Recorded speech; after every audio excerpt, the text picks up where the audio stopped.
안녕하세요. 원리셈 5, 6세 단계 집에서 활용을 돕기 위해서 해설 동영상을 준비했습니다.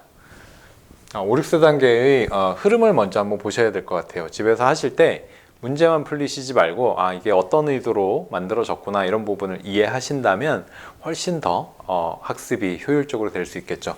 흐름을 한번 보시면 2권까지는 선긋기, 색칠하기, 붙임딱지 붙이기 이런 글씨를 쓰지 않아도 되는 학습으로 되어 있어요. 그래서 1에서 5까지의 수, 10까지의 수를 2권 동안 배울 때는 붙임딱지 붙이고 연필을 들더라도 선 그리고 간단하게 색칠하는 정도로 학습을 할 수 있게 되어 있고요. 3권부터는 수 쓰기가 들어갑니다. 그래서 수를 쓰면서 앞에서 했던 순서대로 세기, 거꾸로 세기를 하게 되고요.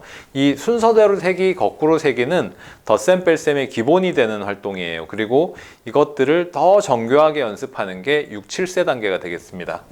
그 다음 4권에서는 덧셈의 이해, 덧셈을 어떻게 이해하냐면 모아서 센다, 그리고 더해서 센다. 무언가 더해진 거예요. 원래 있던 거에서 무엇인가 더해진 거예요. 그리고 많게 센다. 많게 세는 건 책에 어떻게 구성되어 있냐면 5개가 있을 때 하나를 더 세어보자, 많게 세어보자 하면 하나를 더 그리고 다시 세면 5개보다 하나가 늘어나겠죠. 이런 식으로 덧셈을 이해하도록 되어 있습니다. 다음 뺄셈의 이해. 뺄셈의 이해는 빼어서 센다, 몇을 뺀다, 사라졌다 이런 개념으로 들어가고요. 차이를 센다.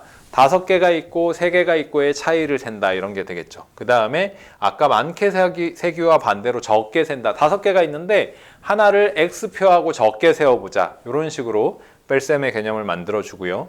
6권에서는 다양하게 크기를 비교하고 수세기를 좀 다양화해서 5부터 세워보자 이렇게 구조적인 수세기를 하게 됩니다.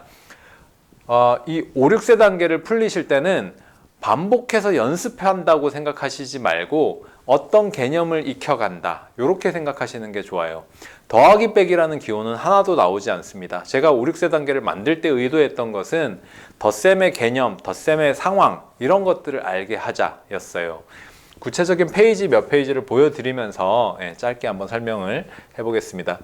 이건 2권인데 1, 2권을 통틀어서 5가지의 수, 10가지의 수를 배우게 되는 거죠. 자, 어떤 식인지 한번 보면 수 붙임딱지를 붙이세요 되어 있어요. 1에서부터 2, 3, 4, 5 붙일 수 있는 수 붙임딱지가 주어져 있고 엘리베이터라는 상황을 줍니다.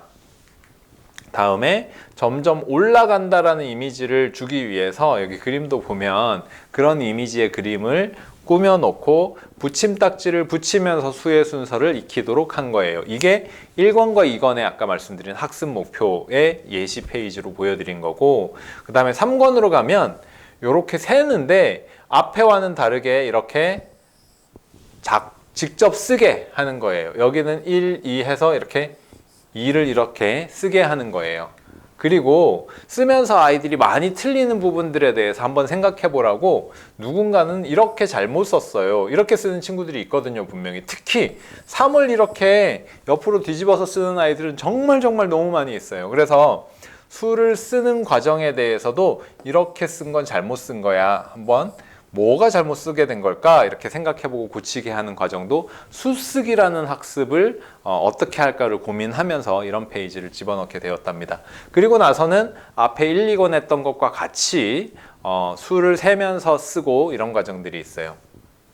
다음 책에 이제 모아세기는 아까 말씀드린 것처럼 덧셈의 이해예요. 모아서 이쪽에 있는 그림과 이쪽에 있는 그림을 모두 세어봐 이런 거죠. 그게 덧셈이잖아요, 그죠? 그리고 이제 그것들이 넘어가고 나면 상상하여 모아세기 이런 것들도 좀 재미있게 할 수 있도록 하는데, 여기에 2개와 여기에 2개를 몇 개가 될까 하는 건 그냥 지금은 셀 수 있죠, 그죠? 근데 뭘 상상하여 세느냐? 바로 이런 식으로 두 손에는 사탕이 각각 몇 개 있나요? 1개, 하나, 둘, 셋, 3개 한 다음에 이제 페이지가 넘어가게 돼요. 페이지가 넘어가면 보이지 않아요. 몇 개였을까요? 상상하여, 생각하면서 하나, 둘, 셋, 넷 이렇게 셀 수 있게 되어 있어요. 그러니까 손가락을 꼽거나 아니면 구체물을 상상하면서 세는 것이 추상화의 시작이라고 생각을 했거든요. 그래서 이렇게 재미있게 바로 앞 페이지를 보지 않고 상상해서 4개가 되는 걸 한번 알아보는 과정. 여기에 이렇게 되어 있어요. 앞 페이지에서 그림을 보지 않고 상상하여 세도록 지도해 주세요. 이런 식으로 재미있게 할 수 있도록 해놓은 거죠. 그리고 넘어가서 이제 차이예요. 이게 이제 뺄셈에서 빼어 세기가 앞에 나왔을 거고, 이렇게 1대1 대응을 하면서 남은 차이가 하나, 둘이다. 그래서 이게 2개 차이다. 이렇게 차에 대한 개념을 익히는 거. 더하기 빼기는 나와 있지 않아요. 그래서 더하기 빼기로 굳이 하려고 하지 마세요. 뒤에 배우면서 다시 하게 되니까 여기에서는 그런 상황에 맞게 세고 셈을 해서 결과를 낼 수 있다. 이렇게 구성이 되어 있으니까.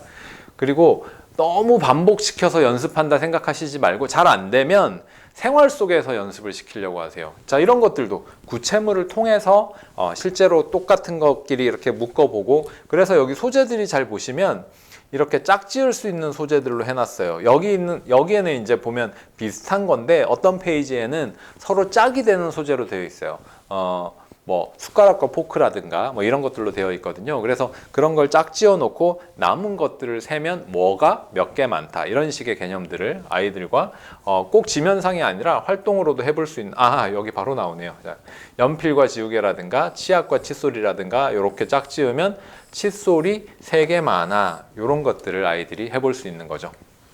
그리고 나서 이제 6권으로 넘어가면, 6권에서는 수의 크기를 비교하는데 이렇게 이제 그림을 주고 한다던가, 아니면 여기에 수의 크기를 2층에 사는 것과 4층에 사는 것 중에 누가 더 높이 살까, 어떤 동물이 더 높이 살지, 어떤 동물이 더 낮은 데 살지, 이런 식의 이제 높낮이로서 비교하게 하거나 부피로서 비교하게 하거나 이런 양으로 다양하게 비교하면서 수의 크기를 알아가는 과정. 그 다음에 각 호에는 사고력이 있잖아요. 근데 이 사고력도 어떤 부분은 어렵다는 학부모님들이 있으세요. 반면에는 어떤 학생 뭐 전체적으로 재미있게 했다는 아이도 있고, 아이들은 다 다르잖아요. 그죠? 그래서 사고력 한 페이지만 제가 예로 보여드리는데, 공부를 시키시면서 이렇게 있어요. 그러면 붙임딱지를 바로 붙이기보다는 종이를 준비해서 이 모양을 만들어 보는 거죠. 그렇게 했을 때 제일 위에 있는 거, 그 밑에 있는 거, 제일 아래에 있는 거, 이런 것들을 이제 활동으로서 판단하게 하고, 그리고 풀리세요. 그리고 만약에 이렇게 할 수 없는 것들도 있을 거잖아요. 그때 안 되면 어떻게 하시냐면, 이거를 막 학습해서 되게 한다 하기보다는 접어놨다가 그 부분은 지나서 한번 시키세요. 그러니까 왜냐하면 이 나이의 학습은 반복해서 잘하게 한다 보다는 이해하고 경험해 본다라고 학습 목표를 정하는 것이 훨씬 낫습니다. 그러므로 어떤 부분이 잘 안 된다라고 하면 활동으로 해볼 수도 있지만 활동으로조차 해볼 수 없다라고 하면 접어놨다가 시간이 많이 지난 다음에 그 부분만 한번 해보던가, 생활 속에서 해볼 수 있는 방법을 찾던가 해서 가볍게 처리하시는 것이 좋습니다. 지금은 반복 학습하면서 확실하게 익히자 할 때는 아니라고 봐요. 그리고 연산도 말씀드린 것처럼 다음 단계로 넘어가도 충분히 앞으로 많이 반복할 거기 때문에 우리 아이는 이런 부분을 잘 몰라, 이렇게 체크하시면서 공부하도록 하세요. 네, 이상이었습니다.